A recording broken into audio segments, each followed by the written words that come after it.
L'esport és important perquè transmetem per als xiquets hàbits fonamentals des de que són ben menuts. Així estan aprenent el que és un hàbit saludable, sobretot, ocupar el temps lliure, allunyats el més possible de lo que són les noves tecnologies, que és el que busquem una mica avui en dia, i sobretot aprendre valors com la superació, el companyerisme, i tot dins d'un marc de la diversió i en un entorn que ja vegeu que és fenomenal així en Castelló.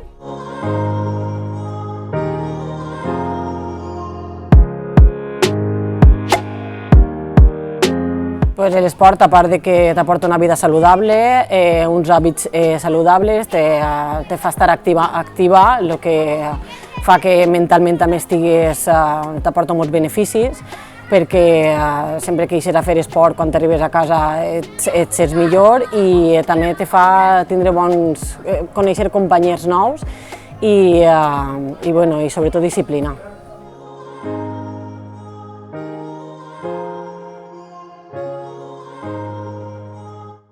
A veure, l'esport és sinònim de vida, a tots ens agrada estar sans. Practicar esport i combinar-ho amb una dieta adequada és important i tots crec que ens agrada sentir-nos vius i sentir-nos sans, és el millor que té.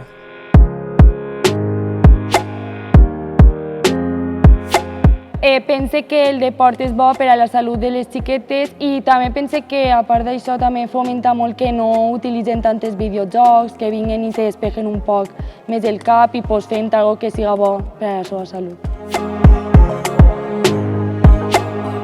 L'activitat física en general i l'esport trobo que és una pràctica, una manera de passar el temps que no té igual, és a dir, és molt completa tant des del a nivell físic com a nivell mental.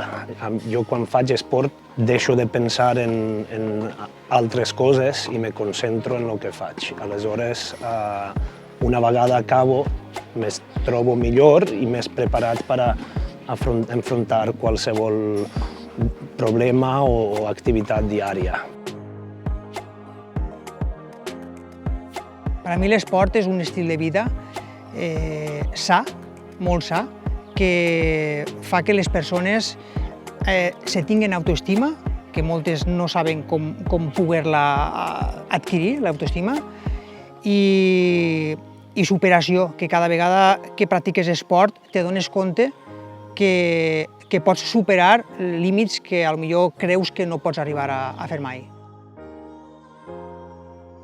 Els valors de l'esport, per a mi, principalment és companyerisme.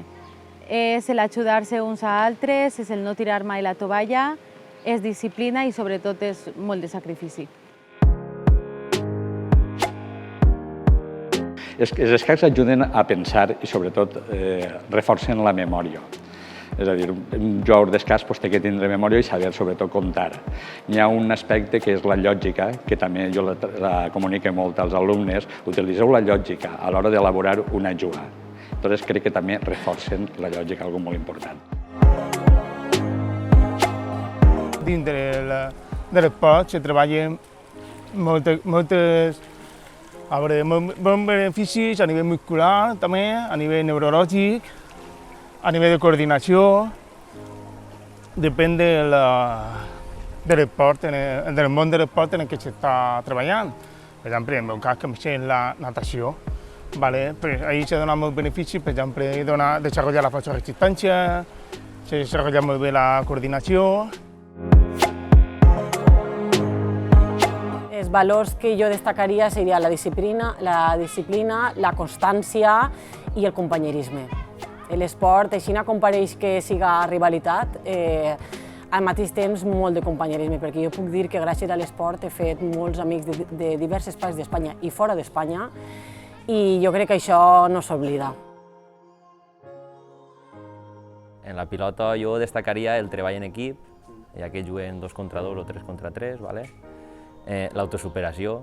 Al principi, així, quan comencem, els xiquets no saben ni pegar-li ni res i quan ja portem 2 o 3 anys ja els xiquets soles es queden al·lucinats de lo que poden fer, de com poden jugar i de com han millorat. Així al poble de Castelló podem parlar de que a nivell d'esport és un poble sa, molt complet, amb una oferta formativa molt bona. Pocs municipis, arreglo habitants com Castelló, tenen aquesta oferta formativa i tenen aquesta predisposició a les famílies per a dur a xiquets, no a una ni a dos, inclús a 3 activitats esportives. Aleshores, treballem per a mantindre-ho, millorar-ho si se pot més i per això l'esport a Castelló està molt viu.